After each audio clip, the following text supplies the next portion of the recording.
నమస్తే. Healing hearts with హిమకి సుస్వాగతం. ఒక ఫన్నీ ఇన్సిడెంట్ జరిగిందండి. అది మీతో షేర్ చేసుకుందాం అనుకున్నాను.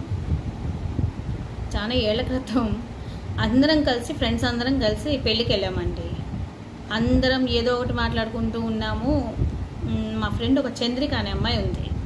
తను ఎప్పుడు తన స్టేటస్ గురించి, తన ఇన్లాస్ గురించి పొగుడుకుంటూ ఉండేది బాగా. నేను ఇలా. సరేలే, ఫ్రెండ్ కాబట్టి భరిస్తా వింటా ఉండేవాళ్ళం అందరం కలిసి సైలెంట్గా. ఒకసారి ఆ పెళ్ళిలో చంద్రిక స్టార్ట్ చేసింది. ప్రేమించి పెళ్లి చేసుకున్నారండి ఇద్దరు. మా ఆయన నా జవదాటు. నేను ఏది చెప్తే అది వింటారు. నాకు ఏది కొనిపెట్టాలంటే కొనిపెడతారు. మీకు అందరికీ తెలుసా, నాకు ఇన్ని ఉన్నాయి అన్ని ఉన్నాయి అని పొగుడుకుంటూ స్టార్ట్ చేసింది.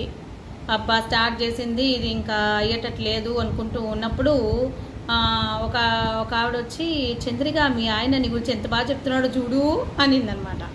ఊయమ్మ, సరే ఫ్రెండ్స్ అందరం కలిసి వెళ్దాం, మా వారు ఏం చెప్తున్నారో విందురు మీరు కూడా అని చెప్పి తీసుకుపోయింది. అక్కడ వాళ్ళ ఆయన ఏం వింటున్నారో మీరే వినండి. అప్పుడే మన్మధుడు సినిమా రిలీజ్ అయిందండి. దానిలో నాగార్జున గారి పాట ఉంది కదండి, డోంట్ మ్యారీ బీ హ్యాపీ అనే పాట ఆయన స్టార్ట్ చేశాడు. లిరిక్స్ మొత్తం పాడుతున్నాడు ఆయన. ఇటువైపు నుంచి అయితే మాకు నవ్వు ఆగలేదు. వెనక నుంచి ఆ పిల్ల మాత్రం ఓ వెరైటీగా చూస్తుంది. మేమందరం మాత్రం జారుకున్నామండి. చంద్రిక అయితే రౌద్రకాళి అయిపోయింది బాగా. కానీ మా మనసుల్లో మాత్రం ఒక పాట రన్నింగ్ అవుతా ఉంది.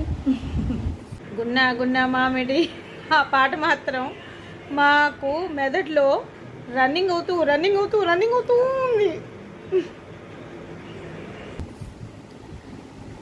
కానీ ఒక విషయం, ఒకరి కోసం ఒకరు పుట్టి బంధం ఏర్పడి భార్యాభర్తలైనాక అది 7 జన్మల బంధం అండి. అందరం కలిసి విలువిద్దామా, కాస్త గౌరవం ఇద్దామా? Please like, share and comment.